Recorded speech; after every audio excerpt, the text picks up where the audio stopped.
Self-respect is not something granted by others, nor is it purchased with achievements, applause, or the weight of possessions.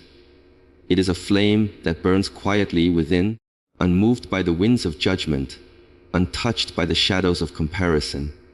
To command it instantly is not to summon something foreign, but to uncover what has always been waiting beneath the noise of the world. Silence awakens the inner voice of worth, because in silence you are stripped of all the noise that drowns out your true self. The world is filled with voices that demand your attention, voices that dictate how you should look, how you should act, what you should achieve, and who you should become. These voices do not ask politely, they invade with urgency, promising that if you follow them you will find respect. But that respect is always conditional, always shifting, always beyond reach, because it is built upon the unstable foundation of other people's opinions. Silence cuts through this illusion. It creates a space where all external noise dissolves, and what remains is the pure echo of your own being. In that echo, you find worth that does not require permission. When you allow silence to settle, something remarkable happens. The mind begins to slow, the heart begins to breathe freely, and a clarity arises that is often hidden in daily life. You begin to see that much of your restlessness comes not from who you are, but from what you chase. The race for approval, the hunger for acknowledgement, the fear of rejection, these are the chains forged by noise. Silence unlocks them. It does not give you worth, for worth was never absent. It merely removes the veil that prevented you from seeing it. In this stillness, you realize that you are not incomplete, not broken, not waiting to be made whole by external recognition. You are already whole, and silence is the mirror that shows it. In silence, you begin to recognize the subtle difference between the self you truly are and the self you have been performing. The performed self is loud, exaggerated, always reaching outward to be noticed. The true self is steady, quiet, and unmoved. When you dwell in silence, the performance begins to fade, and the authentic self slowly steps forward. That is where self-respect is born, not in the applause for the performance, but in the quiet acknowledgement of who you are when no one is watching. The discipline of silence also strengthens the inner voice, the voice that is so often drowned out by comparison and criticism. This voice does not shout, it whispers. It does not argue, it affirms. It is the voice that says you are enough as you are, that your value does not rise or fall with victories or failures, that dignity does not depend on how loudly others praise you. The more you practice silence, the clearer this voice becomes. It becomes a compass, guiding you away from false measures of worth and toward a deeper respect for yourself. Silence is not the absence of sound, it is the presence of clarity. It sharpens perception, allowing you to see how often the world manipulates into believing you are less than you are. In the absence of noise, you discover that the endless striving for recognition was never about respect, but about forgetting yourself. Silence brings you back. It roots you in your own essence, where respect is not something to be demanded, but something already present. The instant you choose silence over noise, even for a brief moment, you command self-respect without asking for it. You signal to yourself that your worth is not defined by outside chatter, but by the steady rhythm of your own existence. In that instant, you reclaim what was always yours, the power to respect yourself without condition, without debate, and without compromise. Posture of heart and mind defines dignity, because the way you carry yourself is not limited to the tilt of your shoulders or the steadiness of your gaze. It is the alignment between what you believe and how you live. A person may stand tall physically yet collapse inwardly if their spirit bows to fear or to the constant need for approval. True posture is unseen, yet it is felt by everyone who encounters it. It is the invisible aura of self-assurance, the calmness in presence, the quiet refusal to be diminished. This posture cannot be borrowed, imitated, or forced. It arises when the heart and mind are aligned with a deep respect for one's own existence. The heart is the center of courage, the place where self-worth is anchored. When the heart bends too easily to please others, when it kneels before every opinion and trembles at every criticism, dignity fades. But when the heart is firm, when it stands in loyalty to truth and values, then respect flows naturally. A steady heart does not chase after validation, it radiates confidence effortlessly. This is why posture of the heart is essential, for without it the body may stand straight, but the spirit remains bent. The mind is the guardian of perspective. It decides how much weight to give to external voices and how much authority to grant to the inner voice. A mind clouded by comparison and insecurity allows dignity to crumble because it permits every judgment to shape identity. But a mind disciplined with clarity and focus becomes a fortress. It chooses thoughts that build instead of destroy. It refuses to feed on doubt, and it holds firmly to the conviction that respect is not earned by proving worth, but by honoring it. The posture of the mind sets the tone for how you walk through life, because every action is born first in thought. When the heart and mind stand together, a person becomes unshakable. This posture does not mean arrogance. It does not mean walking with pride that seeks to tower over others. It is a quiet dignity, one that requires no announcement. People sense it in the calmness of your words, in the certainty of your choices, in the way you remain unmoved by attempts to belittle you. This posture does not collapse under insult, nor inflate with praise, for it is anchored not in the shifting tides of opinion, but in the steady ground of inner truth. The alignment of heart and mind also shapes boundaries. Without posture, you permit yourself to be bent into shapes that do not belong to you, agreeing when you mean no, staying silent when you should speak, tolerating what your spirit resists. But when posture is present, boundaries form naturally. You no longer need to shout them, for they are evident in how you carry yourself. Others sense where they cannot cross, because your dignity speaks without words. This is the language of true posture, the unspoken command that says, here is someone who respects themselves, and therefore cannot be disrespected. Posture of heart and mind also influences how you perceive challenges. A bent spirit sees obstacles as proof of weakness, while a steady one views them as tests of strength. This difference is not about external circumstances, but about the alignment within. With posture, you face storms without losing shape. Without it, even gentle winds can break you.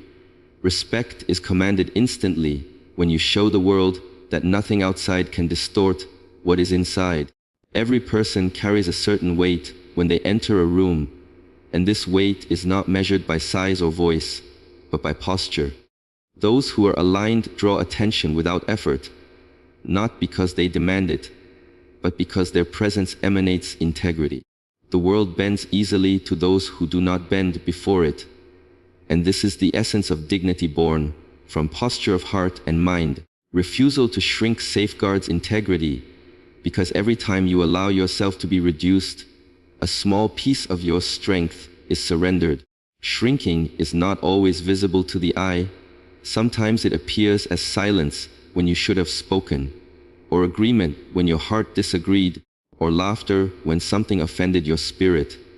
It happens in the small moments when you betray yourself for the comfort of others or for the fear of rejection. Each time you do so, dignity bends, and with enough repetition it fractures. Refusal is the shield that guards against this slow erosion of self, for to refuse to shrink is to affirm, over and over, that your worth does not adjust according to circumstance. There is a deep cost to shrinking, even though at first it feels easier. The world often rewards compliance.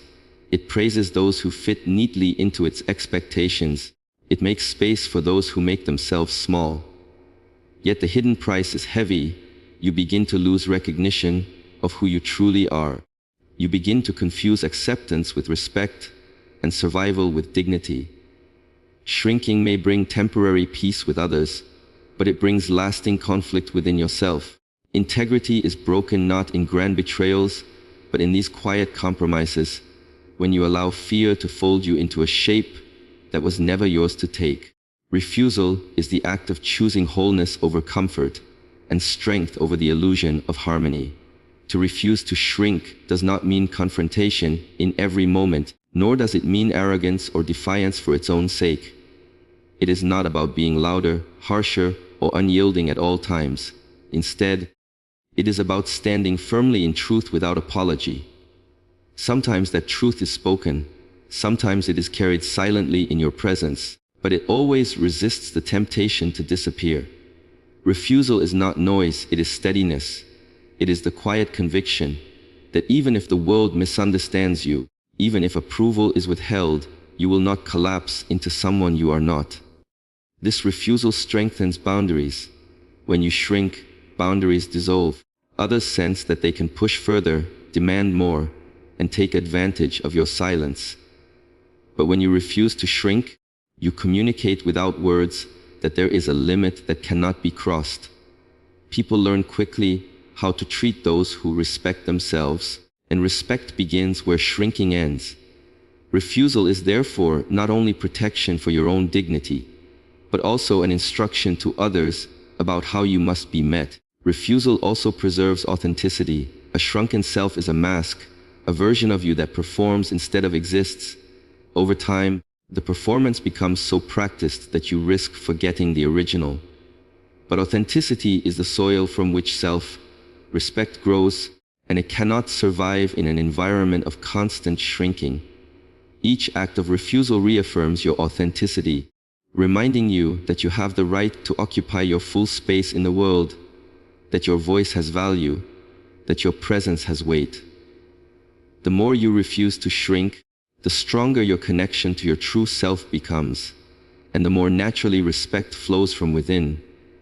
The courage to refuse does not always arise easily, especially in a world that punishes those who stand firm.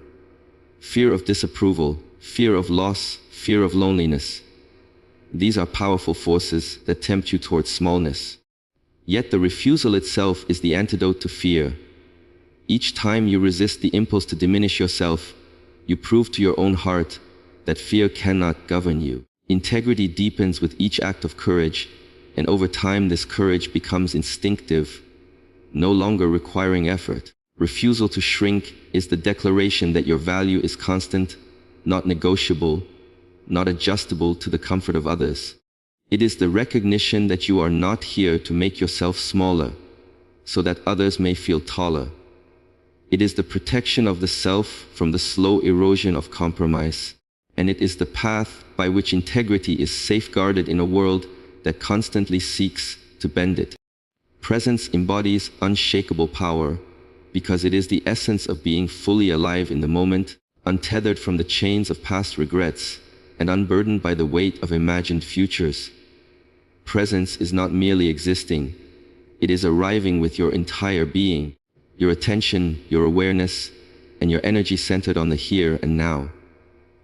When you inhabit this state, you no longer scatter yourself across worries or distractions, and this concentrated self becomes a source of immense strength. People sense it immediately, for presence radiates silently yet commands more respect than the loudest display of force. When you are present, your words carry greater weight, not because of volume or eloquence, but because they come from a place of grounded authenticity. There is no pretense, no desperate attempt to impress, no chasing after validation. You speak with clarity because your mind is not elsewhere. You listen deeply because you are not rehearsing responses, and you move with certainty because hesitation has been replaced by focus. This calm concentration creates an atmosphere where respect flows naturally, for people instinctively trust those who are fully there, unmoved by distraction or restlessness. Presence also dismantles fear. Fear often lives in what is imagined, the failures that might come, the judgments that might be passed, the losses that might occur. These fears pull you away from the present and scatter your attention across possible futures that do not yet exist. But when you anchor yourself in the moment, fear loses its grip.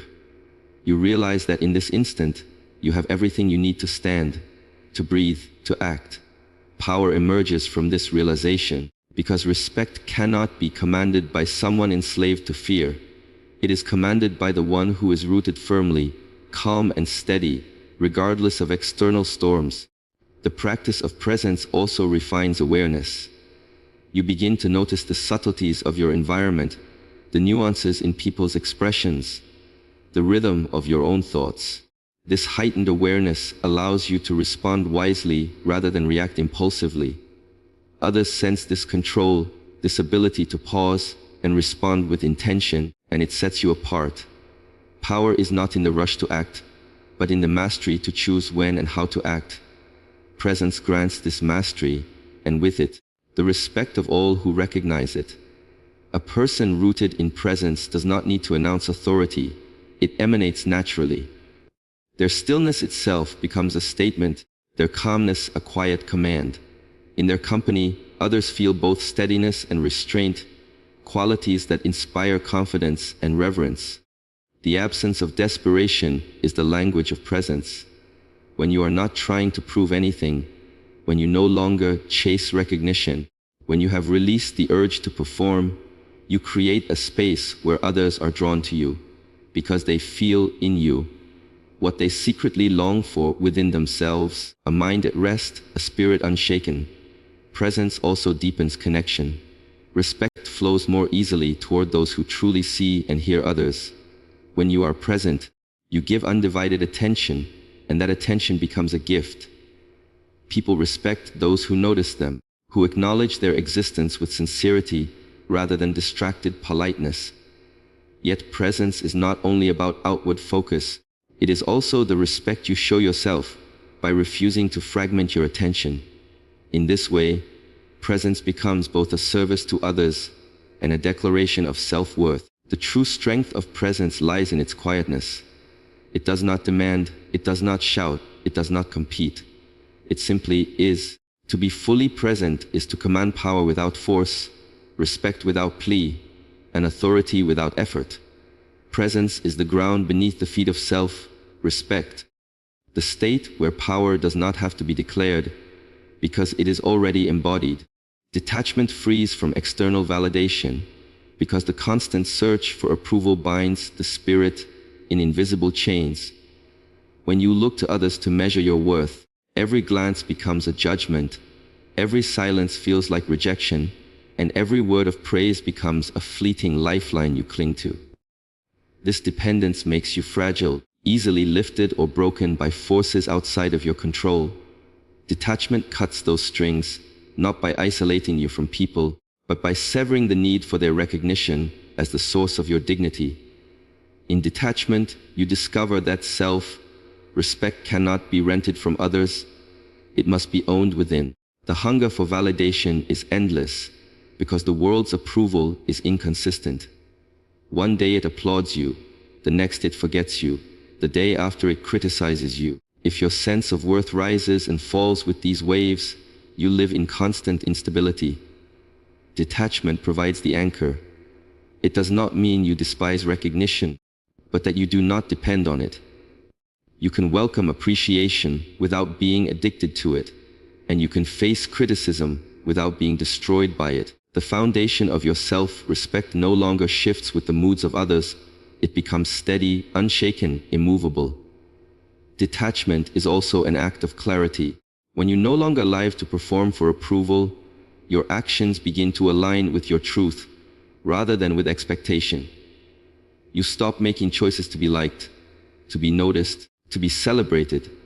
Instead, you make choices that reflect your values, your principles, your deepest self. In this way, detachment liberates you to live authentically. Respect flows more naturally from authenticity than from performance.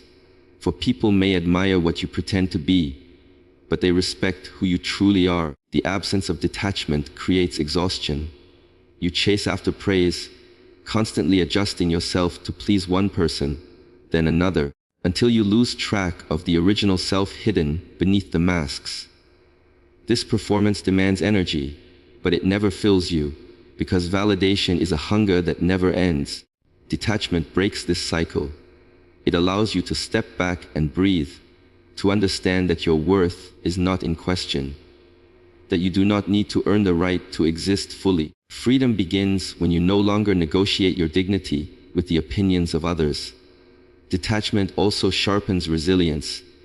When people criticize or misunderstand you, instead of crumbling, you remain composed. Instead of defending frantically or doubting yourself, you accept that others' judgments belong to them, not to you. You are no longer tossed by every opinion because you understand that respect is commanded by consistency, not by chasing approval.